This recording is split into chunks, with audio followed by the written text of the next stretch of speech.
Welcome all of you. Today we are discussing about the subtopic of properties of liquid insulating material. Myself, Mr. Vaswadi Yogesh, lecturer from Electrical Department, SID Polytechnic, Yedrao. Before starting our today's session, we revise some previous lecture points in which we seen about the thermosetting resins. In thermosetting resins, these are materials which cannot be softened by heating so as to give them reshape. They undergo chemical changes when molded. There are different types of thermosetting resins. First, bakelite, second, silicone resin, and third is epoxy resin. First is bakelite. Bakelite is the type of material of phenol formaldehyde which is dark in color. Its dielectrical strength is varies between the 6 to 15 kV per mm. It has good electrical properties as well as moldability and toughness, good impact strength. Therefore, it is used for manufacturing of lamp holders, switches, plug, socket, and base and small panel boards, etc. These are the application of bakelite. Next thermosetting material is silicone resin. These are the organic compound of silicone. It possesses good insulating properties and heat resistance. The dielectrical strength is varies between the 8 to 12 kV per mm. Therefore, it is used for in cooling impregnant liquids for capacitor and transformer. They are also used to make silicone rubber when added with rubber, used as molding for high temperature application. It is used in also varnishes. There are some applications of silicone resin. Next is the epoxy resin. They are of transparent light amber color. As coating of material, they shown superior toughness, elasticity and chemical resistance. It has good adhesive property and it is used for manufacturing of laminated insulating boards, used in insulating varnishes, used as insulating material in cable boxes, cable point boxes and instrument transformers, etc. These are the some applications of epoxy resin, which are very adhesive material and tough material after the convert from liquid to solid form. Therefore, it is mainly used for the making the casing of instrument or current transformer or internal bushings or insulating materials. It is used mainly for indoor applications. Important terms related to the insulating materials, in which first we seen the dielectrical breakdown strength of insulating material. It is the maximum stress usually expressed in kV per mm, which will cause the rupture of insulating material under specified condition of temperature, duration of applied voltage, form of applied voltage, frequency and type of electrode. Formula for breakdown strength is breakdown voltage divided by thickness of dielectric. It is measured in kV per mm. Next is insulation breakdown, in which all electrical apparatus are designed to operate at particular voltage. If this voltage gradually increased, then at same voltage the dielectrical used in apparatus gives away, that means rupture or fails, and the dielectrical said to be breakdown. These are the images. Breakdown voltage. It is the minimum voltage that cause a portion of an insulator to become electrically conductive, or it is the minimum voltage required to break the insulator by forcing current through it, or it is the minimum applied voltage that would cause a given insulator to break down. Permittivity. It is the ability of a substance to store electrical energy under influence of electrical field. Permittivity is indicated by epsilon. Its unit is in farad per meter. Next is the dielectrical constant or dielectric constant. The dielectric constant is the ratio of the permittivity of a substance to the permittivity of the free space. It is the ratio, therefore its unit is not applicable. Dielectric constant is also defined as a quantity of measuring the ability of a substance to store electrical energy is an electrical field. Next is dielectrical constant, in which this figure shows the ratio of dielectrical constants. It is the ratio of permittivity of the material to the permittivity of vacuum. Specific gravity. It is the ratio between the density of an object and a reference substance. Mainly, the reference substance is water, which is always has a density of 1 gram per millimeter or 1 gram per cubic centimeter. It is also called a relative density. It is the ratio of the density of substance to that of standard substance. Next is dielectric loss. It is the loss of power in dielectric caused by the loss of energy in the form of heat generated by varying electrical field. During the alternation of polarity of the plates, the charge must be displaced through the dielectrical first in one direction and then other, and overcoming this opposition that they encounters leads to the production of heat through dielectric loss.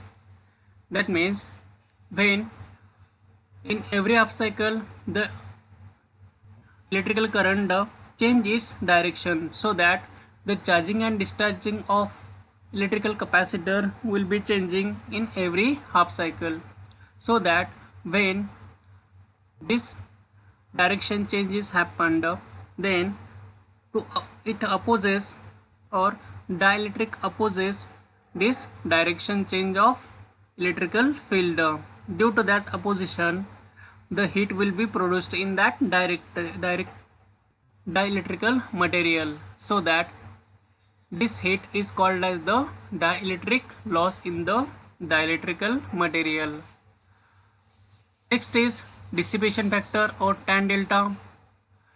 It is the electrical property of the insulating material, in which the reciprocal of the ratio between the insulating material's capacitive reactance to its equivalent series resistance or ESR at specified frequency.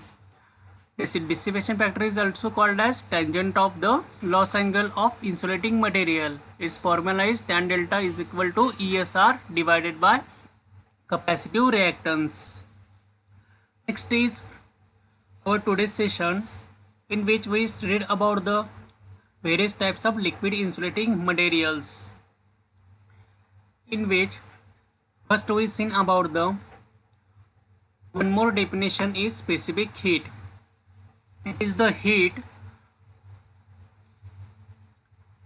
or it is the amount of heat per unit mass required to rise the temperature by 1 degree Celsius. In this diagram, the specific heat will be shown. In this vessel, water will be heated, and due to this heating process, there are two substances are included or merged in this water, in which metal spoon is too hot and wooden spoon is warm. Therefore, the specific heat required to increase the temperature of this substance, metal substance required less heat, but wooden substance required more heat to increase their temperature. आता specific heat म्हणजे काय असतं? It is the amount of heat per unit mass. म्हणजेच आपण एक weight consider केलं, एक मास consider केलं, ओके. मग त्या पर युनिट मासचं 1 डिग्रीने टेम्परेचर इन्क्रीज करण्यासाठी जी हीट रिक्वायर्ड असते त्याच हीटला म्हटलेलं आहे आपण स्पेसिफिक हीट. म्हणजे कोणतेही तुम्ही सबस्टन्स कन्सिडर केला तर त्या सबस्टन्सचं 1 डिग्री सेल्सिअसनं टेम्परेचर इन्क्रीज करण्यासाठी जी हीट रिक्वायर्ड असते इन कॅलरीज असेल त्या हीटलाच काय म्हटलेलं आहे आपण, specific heat of the substance. त्या ठिकाणी एक भांडं दाखवलं आहे, त्या भांड्यामध्ये पाणी ठेवलं असेल किंवा दुसरं एखादं लिक्विड ठेवलं असेल. तर त्या लिक्विडमध्ये 2 चमचे बुडून ठेवले आहेत किंवा 2 स्ट्रीप आहेत. त्यामध्ये फर्स्ट स्ट्रीप आहे ती मेटलची आहे आणि सेकंड स्ट्रीप आहे ती वुडन मटेरियलची आहे. मग ह्या भांड्याला आपण गरम करलो हीट प्रोड्यूस करून. ओके, मग आता ह्यामध्ये कशाचं पहिल्यांदा टेम्परेचर इन्क्रीज होणार, तर मेटलचं, कारण मेटलची हीट कंडक्टिव्हिटी जास्त आहे त्यामुळे मेटल लगेच गरम होणार. पण वुडन मटेरियल असेल तर त्याला गरम होण्यासाठी वेळ लागणार आहे. त्यामुळं ह्यामध्ये आता कशाची स्पेसिफिक हीट जास्त आहे, म्हणजे स्पेसिफिक हीट कशाला कमी रिक्वायर्ड आहे, तर मेटल स्पूनला, कारण ह्याची हीट कंडक्टिव्हिटी जास्त आहे. तसं वुडन मटेरियलचं काय स्पेसिफिक हीट कमी आहे, त्यामुळे ह्याला गरम करण्यासाठी जास्त हीट प्रोव्हाइड करायला पाहिजे. आता ह्या ठिकाणी चार्ट दाखवलेला आहे किंवा एक स्केल आहे, त्यामध्ये एक 1 ग्रॅम मटेरियल घेतलेलं आहे. आता ते मटेरियलची लिस्ट दिलेली आहे, gold, silver, copper, steel, charcoal, cement etcetera. आणि ह्याला काय केलं आहे, एक कॅलरी हीट प्रोव्हाइड केली आहे. मग 1 कॅलरी हीट प्रोव्हाइड केल्यानंतर सगळ्यात जास्त टेम्परेचर कंडक्टिव्हिटी किंवा सगळ्यात जास्त गरम होणारा पदार्थ कोणता आहे, तर गोल्ड. गोल्डची हीट कंडक्टिव्हिटी सगळ्यात जास्त असते. त्यानंतर सिल्वरची कंडक्टिव्हिटी, त्यानंतर कॉपरची. म्हणजेच गोल्ड सगळ्यात जास्त गरम होतं किंवा लगेच गरम होऊन जातं, हीट कंडक्शन जास्त होतं गोल्डमध्ये. त्यानुसार हे डिग्री सेल्सिअसमध्ये टेम्परेचर या ठिकाणी दिलेलं आहे. Okay, next is properties of liquid insulating material in which these are the organic liquid which used as insulation, coolant and dielectric purpose. Generally they are used along with solid insulating materials. आता जे liquid material आहे ते एक organic liquid आहे, जे आपण electrical मशीन्समध्ये as a insulation म्हणून use करू शकतो किंवा ॲज ए कूलंट म्हणून. कूलंट म्हणजेच काय, ते मशीन थंड करण्यासाठी. ते मशीन गरम का होतात, कारण त्यामध्ये वेगळ्या टाईपचे लॉसेस होतात, एडी करंट लॉस, हिस्टॅरिस लॉस वगैरे अशा टाईपचे लॉस होत असतात, किंवा कॉपर लॉस, I² R अशा टाईपचे कॉपर लॉस. त्यामुळे काय होतं, तो कंडक्टर गरम होतो किंवा जी मॅग्नेटिक कोअर असते, मॅग्नेटिक कोअरमध्ये एडी करंट लॉस आणि हिस्टॅरिस लॉस होत असतो. आणि जे काही कंडक्टर आहे कॉपर कंडक्टर, त्यामध्ये कॉपर लॉस होत असतो. मग त्या कॉपर लॉस किंवा आयर्न लॉस किंवा एडी करंट लॉस किंवा हिस्टॅरिस लॉस यामुळे काय होतात, हीट प्रोड्यूस होते. मग ते हीटमुळे काय होतं, जे काही कॉपर मटेरियल आहे त्याच्यावरचं इन्सुलेशन वीक होऊ शकतं आणि त्या ठिकाणी फॉल्ट प्रोड्यूस होऊ शकतो आणि स्पार्किंगमुळे ते वाइंडिंग खराब होऊ शकते. मग ते मशीन कूलिंग करण्यासाठी आपण लिक्विड इन्सुलेटिंग मटेरियलचा यूज करतो. आता हे जे लिक्विड इन्सुलेटिंग मटेरियल आहे ते आपण सॉलिड इन्सुलेटिंग मटेरियल बरोबर यूज करतो. फक्त लिक्विड इन्सुलेटिंग मटेरियल शक्यतो कुठे यूज करत नाही आपण. त्यानंतर डायलेक्ट्रिक पर्पज. डायलेक्ट्रिक म्हणजेच काय, जे कपॅसिटर वगैरे असतात त्यामध्ये काय करतो आपण, इम्प्रिग्नेशन करतो त्यांना, ऑइल इम्प्रिग्नेशन. त्यामध्ये त्याचा उपयोग आपण डायलेक्ट्रिक म्हणून यूज करू शकतो. Next is the insulating properties of liquid insulating materials in which they should have high dielectric strength. म्हणजे त्याची डायलेक्ट्रिकल स्ट्रेंथ जास्त असावी लागते लिक्विड इन्सुलेटिंग मटेरियलची. लो डेसिपेशन फॅक्टर, म्हणजे जो लॉस अँगल टॅन डेल्टा आहे तो डायलेक्ट्रिकल लॉस कमी पाहिजे.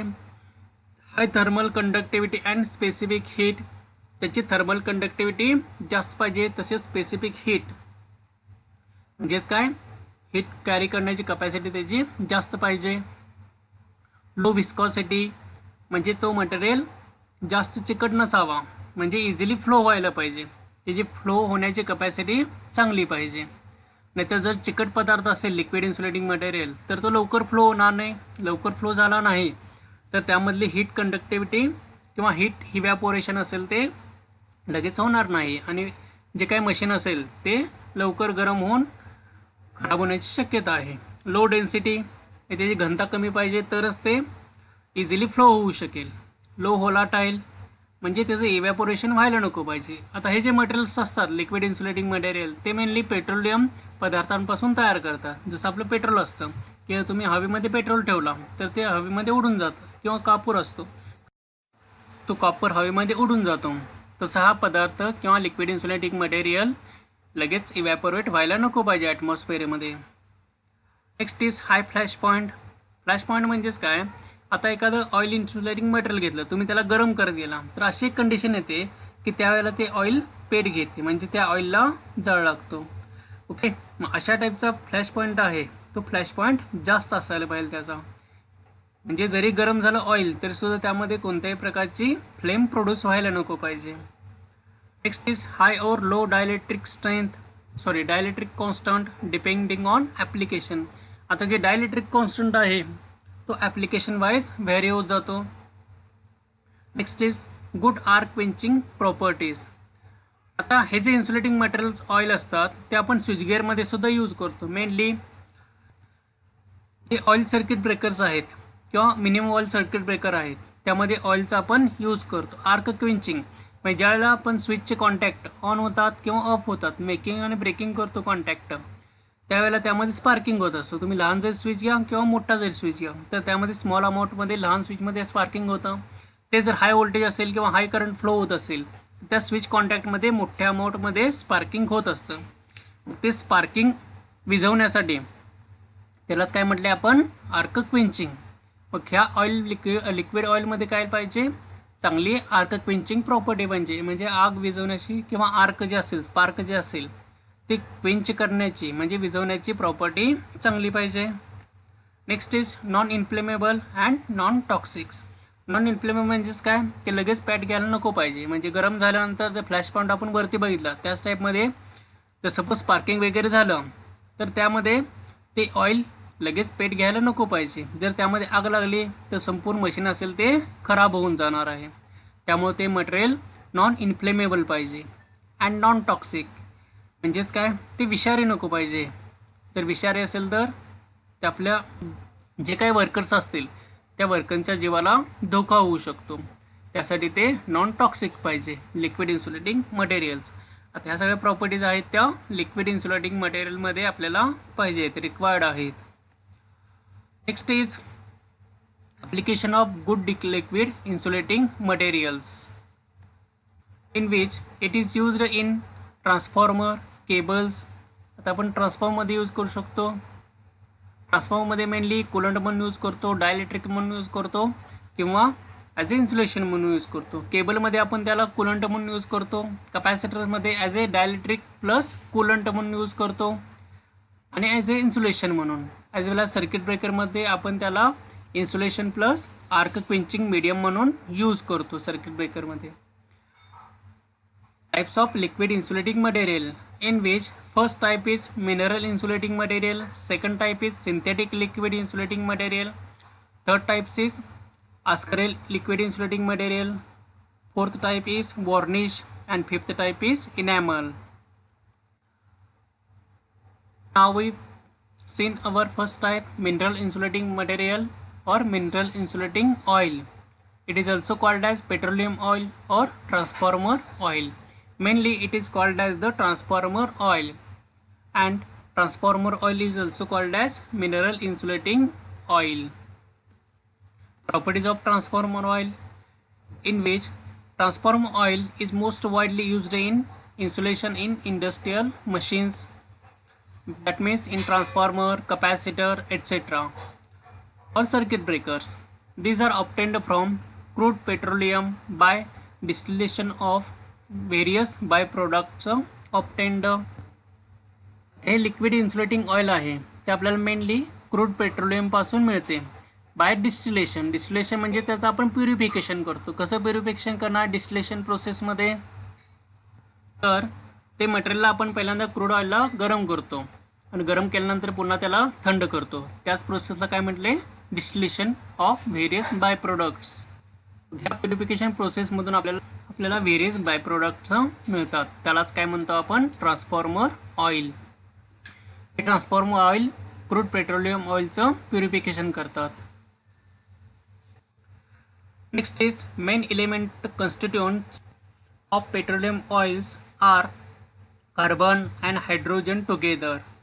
That is hydrogen with small amount of sulfur, nitrogen, oxygen and small amount of metals such as sodium, nickel and iron.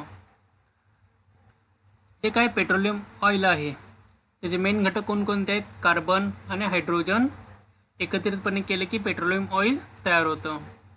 त्याचे सब घटक म्हणजेच काय सब कॉन्स्टिट्यूएंट आहेत hydrogen with small amount of sulphur, nitrogen, oxygen and small amount of metal such as sodium, nickel and iron. या सगळ्यांपासून काय होतं? Transform oil तयार होतं. Next is dissipation factor.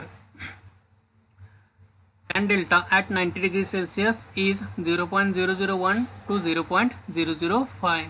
tan delta जेवढा कमी असेल तेवढा आपला लॉस फॅक्टर असतो तो कमी असतो, म्हणजेच आपला लॉस होणार आहे तो कमी होणार आहे या इन्सुलेटिंग मटेरियलमध्ये. त्याचा किती आहे? At 90 degree Celsius. म्हणजे आपण ट्रान्सफॉर्म ऑइलचं मॅक्झिमम जे टेम्परेचर असतं ते 90 डिग्रीपर्यंत कन्सिडर करतो आपण. ओके, त्याचं लॉस फॅक्टर किती आहे आपला? 0.001 to 0.005. Breakdown voltage is variant between the 30 to 50 kV per 2.5 mm. आता पर 2.5 mm म्हणजे काय असतं?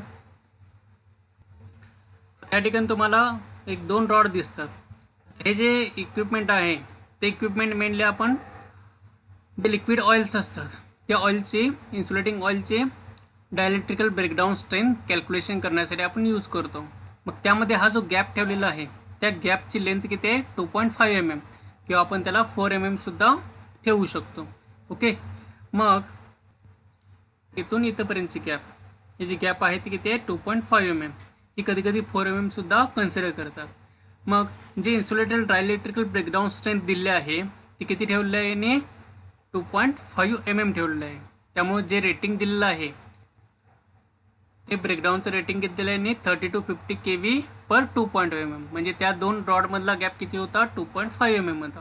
जर 4 mm असता तर या ठिकाणी 4 mm लिहिलं असतं. त्या ठिकाणी 2.5 mm गॅप ठेवलेला आहे, त्यामुळे त्या ठिकाणी काय लिहिलं आहे? पर 2.5 mm.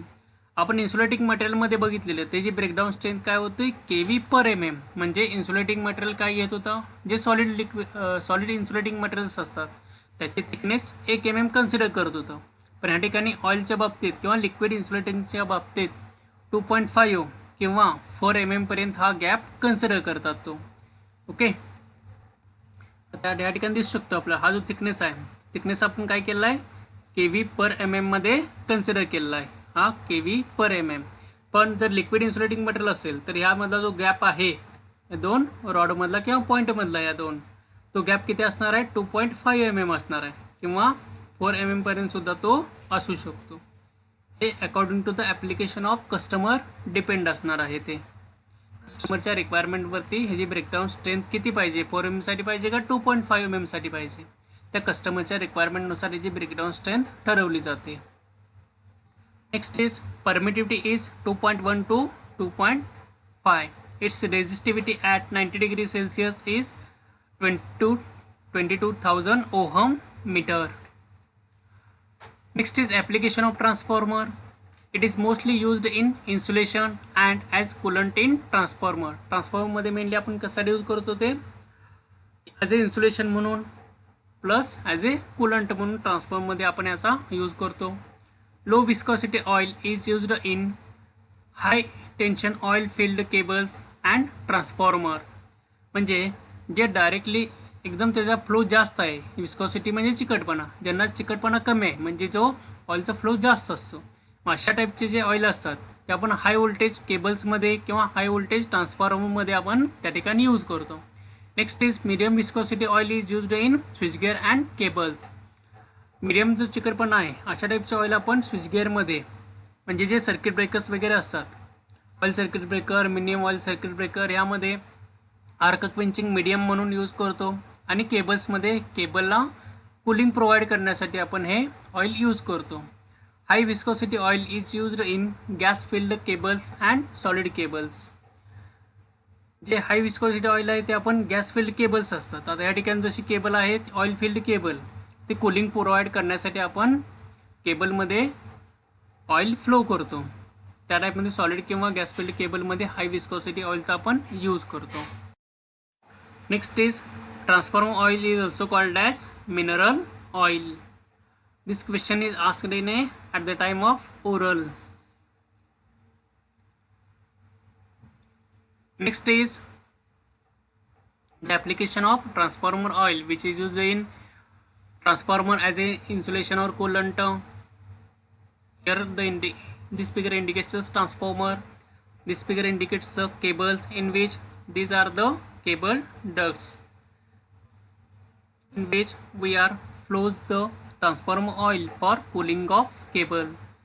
Cable will be increases its temperature because of when current flowing through this conductor, then according to the I square RT, copper loss will be created, and due to this copper loss the heat will be produced in this cable, as well as due to the dielectrical properties of insulation, dielectrical loss created in this insulation, and also heat produced due to that dielectrical loss. So to provide the cooling purpose, insulating oil flows through these cable ducts or oil ducts. It also called as oil ducts, as well as this mineral transformer oil used in a capacitor. This is the high voltage capacitors, in which we are used transformer oil as an insulator or as a coolant. Next is in circuit breakers, in which oil circuit breaker or minimum oil circuit breaker we are used insulating oil or transformer oil for arc quenching medium. These are the fixed contacts and these are the moving contacts, in which when contacts is open or close, then arc will be produces. So to quenching this arc, the oil will be used for quenching this arc. Next is second is synthetic liquids, in which these are more expensive than the mineral oil due to their high manufacturing cost. Limitations of mineral oil such as easy oxidation, quick degradation of insulating, and chemical properties and inflammable nature. हे जे synthetic oils आहेत त्याचे limit जे प्रिव्हियसमध्ये बघितलं आपण transformer oil किंवा mineral oil, त्याचे limitations काय काय आहेत, तर हे ऑइल ऑक्सिडाइज लगेच होतं, म्हणजे जे ऑक्सिडेशनमुळं ते लगेच पेट घेऊ शकतं किंवा खराब होऊ शकतं ऑइल. ते क्विक डिग्रेडेशन म्हणजे त्याची क्वालिटी जसं लाईफ संपत जाईल तसं त्याचे डिग्रेडेशन लवकर होतं, फास्ट होतं, म्हणजे जे लाईफ कमी असते या ट्रान्सफॉर्मर ऑइलची. तसेच केमिकल प्रॉपर्टीज त्याचंसुद्धा डिग्रेडेशन लवकर होतं केमिकल प्रॉपर्टीजचं, त्यामुळे इन्सुलेटिंग टू कंडक्टिंगमध्ये ते कन्वर्ट लगेच होतं. आणि इन्फ्लेमेबल नेचर म्हणजे ते ऑइल लगेच पेट घेऊ शकतं, आग लागू शकते टेम्परेचर इन्क्रीज झाल्यानंतर त्या ऑइलमध्ये. हे लिमिटेशन्स आपण सिंथेटिक लिक्विड ऑइलमध्ये कमी केले, त्याच्यावरती वेगवेगळे केमिकल रिॲक्शन किंवा प्युरिफिकेशन करून आपण सिंथेटिक लिक्विड ऑइल्स तयार केले. Synthetic liquids are non inflammable and non explosive, म्हणजेच ह्यामध्ये आग लागण्याची शक्यता कमी असते. Next is its high breakdown strength, म्हणजे ह्यामध्ये आपण प्रिव्हियसमध्ये बघितले ट्रान्सफॉर्मर ऑइलची ब्रेकडाऊन स्ट्रेंथ 30 to 50 kV होती per 2 mm, but in case of synthetic liquids it is 40 to 60 kV per 2 mm per 2.5 mm. Next is dissipation factor. Dissipation factor tan delta is also less. It is less than the 0.0005. It is less than the transformer oil. Next is permittivity, which is varies between the 2.1 to 2.5. Next is, for examples, synthetic oils examples is ascaryls, aerodors, paranols, etc. Application of synthetic liquid. It is used in high voltage transformer as a coolant and insulation. ट्रान्सफॉर्मरमध्ये बघितलं as ए coolant म्हणून use करतो. Coolant म्हणून कशासाठी use करायचं, कारण ट्रान्सफॉर्मरमध्ये losses होतात. मेनली जे लॉसेस असतात ते दोन टाईपचे असतात. First is iron loss and second is copper loss. Copper loss होतात ते कॉपर कंडक्टरमध्ये होत असतात अकॉर्डिंग टू I²R, आणि जे आयर्न लॉस असतात ते त्या मॅग्नेटिक कोअरमध्ये होत असतात. ओके, आपण सेकंड चॅप्टरमध्ये मॅग्नेटिक कोअर बघितलेलं होतं. ओके, मग त्या मॅग्नेटिक कोअरमध्ये दोन लॉस होतात, एक हिस्टेरिसिस लॉस आणि second is eddy current loss. Hysteresis लॉसचा आपण स्टडी केलेला आहे. जो ईडी करंट लॉस आहे तो तुम्ही इलेक्ट्रिकल मशीन्समध्ये शिकणार आहात. ओके. मग ह्या लॉसेसमुळे काय होतं, एक हीट जनरेट होतं. मॅग्नेटिक कोअरमध्ये आयर्न लॉसमुळे हीट जनरेट होते आणि कॉपर कंडक्टरमध्ये कॉपर लॉस प्रोड्यूस होतं. मग ह्या लॉसेसमुळे काय होतं, त्यामध्ये हीट प्रोड्यूस होते आणि त्या हीटमुळे काय होतं, ट्रान्सफॉर्मर वाइंडिंग जे काही इन्सुलेशन असेल ट्रान्सफॉर्मर वाइंडिंगवरती ते खराब होण्याची शक्यता असते. एकदा इन्सुलेशन खराब झालं की ती 2 वाइंडिंग टर्नमध्ये काय होतात, स्पार्किंग क्रिएट होतं आणि त्या स्पार्किंगमुळं ऑइलला आग लागू शकते किंवा स्पार्किंगमुळं ते जे काही ट्रान्सफॉर्मर वाइंडिंग आहे ते खराब होऊन जाऊ शकतं. ओके. मग ट्रान्सफॉर्मर कुलंटचा यूज काय होतो, ते आर्क असेल ते विझवण्यासाठी सुद्धा होतो. म्हणजे स्पार्किंग जर झालं ट्रान्सफॉर्मरमध्ये तर ते विझवण्यासाठी सुद्धा ॲज ए कुलंट म्हणून यूज होतो. प्लस जे काय हीट जनरेट होणार आहे ट्रान्सफॉर्मरमध्ये ते हीट कूलिंग करण्यासाठी सुद्धा ट्रान्सफॉर्मर ऑइलचा यूज होतो. प्लस ॲज ए इन्सुलेशन म्हणून सुद्धा ट्रान्सफॉर्मर ऑइलचा ट्रान्सफॉर्मरमध्ये यूज होतो. Next is used in circuit breaker, arc quenching medium. मी मागे सांगितलं होतं मीडियम ऑइल सर्किट ब्रेकरमध्ये. आता ह्या ऑइल सर्किट ब्रेकरमध्ये मी सांगितलेलं तुम्हाला ते काय होतं, हे 2 कॉन्टॅक्ट्स आहेत ते ओपन अँड क्लोज होत असतात हाय व्होल्टेज किंवा हाय करंटमध्ये. त्यावेळेला त्यामध्ये स्पार्किंग होत असतं. मग ते स्पार्किंग असेल किंवा आर्क असेल ते विझवण्यासाठी आपण ऑइलचा यूज करतो. Next is it is used in high pressure gas field power cable and in DC capacitor. आता हे कपॅसिटर दिसतात तुम्हाला ह्या ठिकाणी, हे कपॅसिटरच्या आतलं कन्स्ट्रक्शन आहे. ओके. त्या कपॅसिटरमध्ये ॲज ए इन्सुलेशन किंवा कोलंट म्हणून यूज करतो किंवा ऑइल फिल्ड केबल्स असतात त्यामध्ये ऑइल कूल करण्यासाठी यूज होतो. इथे सुद्धा तुम्हाला एक मिनिमम ऑइल सर्किट ब्रेकर ह्या ठिकाणी दिसेल तुम्हाला. या ठिकाणी हे कॉन्टॅक्ट पॉईंट्स आहेत त्याचे. त्या कॉन्टॅक्ट पॉईंटमध्ये काय होणार आहे, आर्क प्रोड्यूस होणार. ती आर्क या ऑइल थ्रू क्वेंच होणार आहे.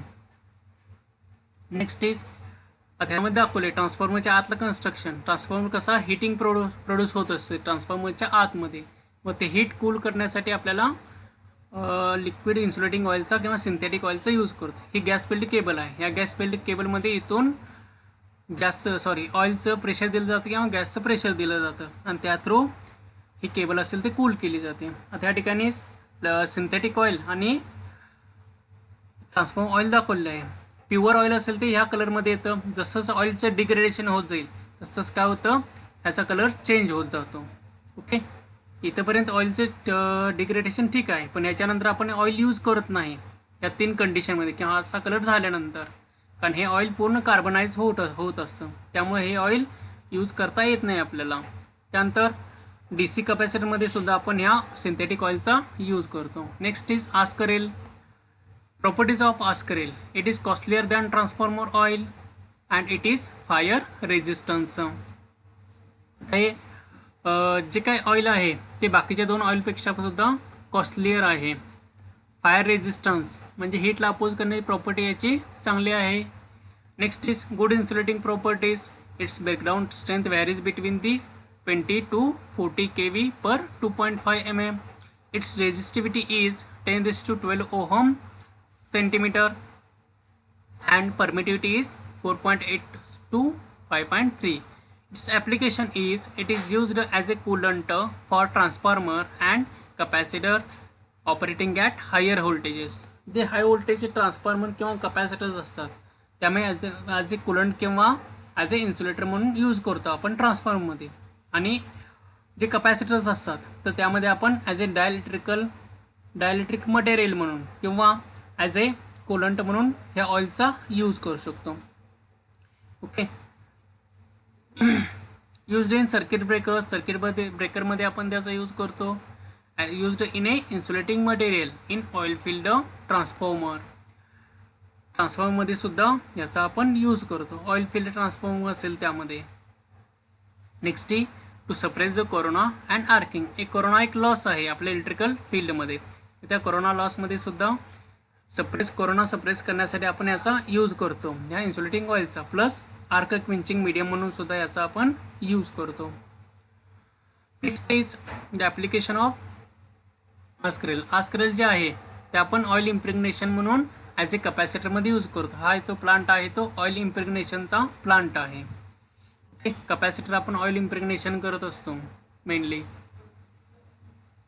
त्या ठिकाणी एक बस्ट झालेला ट्रान्सफॉर्मर दाखवला. ह्यामध्ये काय झाले, हे ट्रान्सफॉर्मरचे वाइंडिंगवरती इन्सुलेशन खराब झाले. मग इन्सुलेशन खराब व्हायब्रेशन खराब झाल्यामुळे काय झाले, या दोन पार्टमध्ये स्पार्किंग प्रोड्यूस झाले आणि त्या स्पार्किंगमुळे ट्रान्सफॉर्मर बस्ट झालेला आहे आणि हे ट्रान्सफॉर्मर ऑइलचं एक्झाम्पल आहे. Next is varnish. Properties of varnish. It is a liquid, usually a solution of resinous matter in an oil or a volatile liquid. हे जे वॉर्निश आहे ते एक रेझिनियस मॅटर आहे. आपण थर्मोसेटिक मटेरियलमध्ये बघितलं होतं वेगळ्या टाईपचे रेझिन्स, त्यामध्ये सिलिकॉन रेझिन, इपॉक्सी रेझिन अशा टाईपचे रेझिन्स बघितले होतं. तसंच हे वॉर्निश काय एक रेझिनियस मटेरियल आहे आणि एक चिकट पदार्थ आहे. वोलाटाईल म्हणजे त्याचा चिकटपणा, ते चिकट असा पदार्थ आहे, लिक्विड आहे ते. Next is when varnish is applied to a surface it dries by either evaporation or by chemical action resulting in hard shining coating which is resistance to air and water. ज्यावेळी आपण एखाद्या वाइंडिंगला वॉर्निशिंग apply करतो किंवा एका सरफेसला varnish apply करतो, ते ज्यावेळेला dry होते इव्हॅपोरेशन मेथडनं, म्हणजे नॅचरली ते इव्हॅपोरेशन होतं त्याचं, ते लिक्विड असेल त्यामधून. मग जेव्हा त्यामध्ये इव्हॅपोरेशन होतं और by chemical action resulting in hard shining coating, त्यातलं जे वॉटर कंटेंट आहे किंवा जे लिक्विड कंटेंट आहे ते इव्हॅपोरेशन झाल्यानंतर त्या सरफेसवर ते कोटिंग चढवलं जातं. ओके, ते कोटिंग एक कवरिंग तयार होतं. मग ते कवरिंग कसं शायनिंग कवरिंग असतं आणि त्या कवरिंगमुळं काय होतं, त्यामधले जे resistance to air and water म्हणजे एअरला अपोजिशन, ॲटमॉस्फेरिक कंडिशनला अपोज करण्याची प्लस वॉटरला अपोज करण्याची प्रॉपर्टी त्याची इन्क्रीज होते त्या सरफेसची, ज्यावेळेला त्या सरफेसला आपण वॉर्निश अप्लाय करतो त्यावेळेला. तसेच त्याची इन्सुलेटिंग प्रॉपर्टी त्या मटेरियलची इन्क्रीज होऊन जाते. Varnish products the material against the moisture, dirt and dust. आता वॉर्निश आणखी कशापासून प्रोटेक्शन करतं, तर हवेमधले मॉइश्चर असेल, डर्ट कंटेंट किंवा डस्ट कंटेंटपासून वॉर्निश प्रोटेक्शन प्रोव्हाइड करतं. The raw material used for manufacturers of varnish are oil, solvent, thinners and dryers. Varnish manufacturing करण्यासाठी आपण जे रॉ मटेरियल यूज करतो त्यामध्ये कोणते मटेरियल्स असतात, ऑइल्स असतात, सॉल्वंट असतात, थिनर अँड ड्रायर्स असतात. Next is application of varnish. Varnish are required to certain insulating system. म्हणजेच वॉर्निश आपण त्याचे वॉर्निश इन्सुलेशन यूज करणार आहे आपण किंवा वॉर्निश अप्लाय करणार, ते कसं करायचं, तर इम्प्रूव्ह द इन्सुलेशन प्रॉपर्टी. आता जे फायबरस इन्सुलेटिंग मटेरियल्स असतात त्याची इन्सुलेटिंग प्रॉपर्टी इम्प्रूव्ह करण्यासाठी. तसेच next is to increase the mechanical strength. त्याची मेकॅनिकल स्ट्रेंथसुद्धा इन्क्रीज होते, प्लस त्याचे मॉइश्चर कंटेंट किंवा एअरला ॲटमॉस्फेरिक कंडिशनला अपोज करण्याची प्रॉपर्टी किंवा मॉइश्चरला अपोज करण्याची प्रॉपर्टी त्याची इन्क्रीज होते. Next is reduce the degradation caused by oxidation. म्हणजे आता जे काही फायबरस इन्सुलेटिंग मटेरियल्स असतात त्याच्यावर ऑक्सिडेशनचा इफेक्ट होत असतो.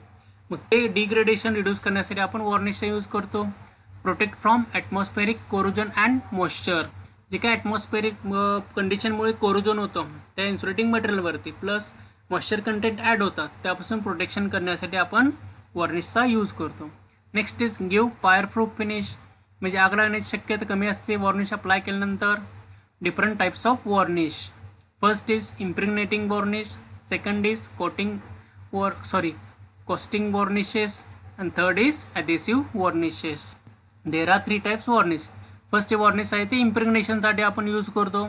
सेकंड वॉर्निश आहे ते कॉस्टिंग वॉर्निशेस आणि थर्ड वॉर्निश आहे ॲडेसिव्ह म्हणजे एकदम चिकट वॉर्निश असतं. आपण वन बाय वन टाईप बघूया त्याचं. नेक्स्ट इज त्या ॲप्लिकेशन दाखवलेत वॉर्निशचे. First for impregnation of motor winding and transformer winding. Here is the motor winding varnishing and here is the transformer winding varnishing process is given. Here reactor winding varnishes and small transformer winding varnishing method is indicated by these images. Next is impregnation varnishes. These are the used with porous and fibrous insulating materials. आता हे जे इम्प्रेग्नंट varnish आहे ते आपण mainly जे काही पोरस किंवा फायबरस इन्सुलेटिंग मटेरियल्स असतात, पोरस म्हणजेच काय, त्यामध्ये लहान लहान छिद्र असतात, प्लस एकदम स्मॉल अमाऊंटमध्ये छिद्र असतात त्यामध्ये, आणि किंवा फायबरस इन्सुलेटिंग मटेरियल्स असतात like paper, fabric, glass used in transformer, capacitor, motor winding. म्हणजे हे जे फायबरस इन्सुलेटिंग मटेरियल्स आहेत म्हणजे पेपर असेल, फॅब्रिक असेल, ग्लास असेल, आपण ट्रान्सफॉर्मर किंवा मोटर किंवा कॅपॅसिटर वाइंडिंग कॅपॅसिटर किंवा मोटर वाइंडिंगमध्ये आपण त्याचा यूज करतो. मग अशा प्रकारचे जे फायबरस इन्सुलेटिंग मटेरियल्स असतील किंवा पोरस इन्सुलेटिंग मटेरियल्स असतील त्यामध्ये आपण इम्प्रेग्नेटेड वॉर्निशचा यूज करतो. ते पोरस मटेरियल किंवा फायबरस मटेरियल फिलअप करण्यासाठी, त्या मॉइश्चर रेजिस्टन्स होण्यासाठी किंवा जे आपण अगोदर प्रॉपर्टी बघितली आहे त्या प्रॉपर्टी फुलफिल होण्यासाठी आपण इम्प्रेग्नेंट वॉर्निशचा यूज करतो. Second is coating varnishes. In coating varnishes, these are used when tough, smooth and glossy film is required to protect a substance from oxidation, corrosion, moisture absorption and solvent attract. आता हे जे varnish material आहे ते आपण कुठे use करतो? जे काही मटेरियल्स असतात जेव्हा ते इन्सुलेटिंग सबस्टन्स असतील किंवा फायबरस मटेरियल्स असेल एखादं, तर त्यामध्ये टफनेस इन्क्रीज करण्यासाठी किंवा तो स्मूथ होण्यासाठी, म्हणजे एखादं मटेरियलचं कसं रफ असतो मटेरियल, तो मटेरियल स्मूथ करण्यासाठी यूज करतो. प्लस ग्लॉसी फिल्म, एक शायनिंग लेअर त्याच्यावरती देण्यासाठी आपण हे कोटिंग वॉर्निशेसचा यूज करतो. यामध्ये ॲडेसिव्ह प्रॉपर्टी म्हणजे चिकटपणा जास्त असतो. It is a protect substance from oxidation, corrosion, moisture absorption and solvent attract. कोरोजनपासून प्रोटेक्शन करतं, मॉइश्चर ॲब्सॉर्प्शन होत नाही या कोटिंग वॉर्निशमुळं. Plus solvent attract. सॉल्वंट म्हणजेच काय? ते वॉर्निश कोणत्याही दुसऱ्या मटेरियलमध्ये मिक्स होत नाही. These varnishes increase the mechanical strength of an assembly and surface leakage resistivity. आता हे मेकॅनिकल स्ट्रेंथ इन्क्रीज करतं वॉर्निश. प्लस सरफेस लिकेज, म्हणजे एखादं पोरस मटेरियल असेल तर ते लिकेज होऊ नये, म्हणजे पोरस लहान लहान एकदम मायक्रो मध्ये छिद्र असतात त्यामध्ये, मग ते छिद्र किंवा पोरस असेल ते आपण फिलअप करण्यासाठी आपण त्याचा यूज करतो. Adhesive varnishes, they are used as a binders of mica, glass and other insulating system. म्हणजे हे काय करतात? मायका इन्सुलेशन असं वेगवेगळ्या शीट्स असतील ते बाइंडिंग करण्यासाठी, तसं ग्लास किंवा अदर मटेरियलचं बाइंडिंग करण्यासाठी आपण ॲडेसिव्ह मटेरियल यूज करतो, म्हणजे ते चिटकवण्यासाठी आपण म्हणू शकतो त्या वॉर्निश इन्सुलेटिंग मटेरियलचा यूज करतो. और today's session is over. Thank you.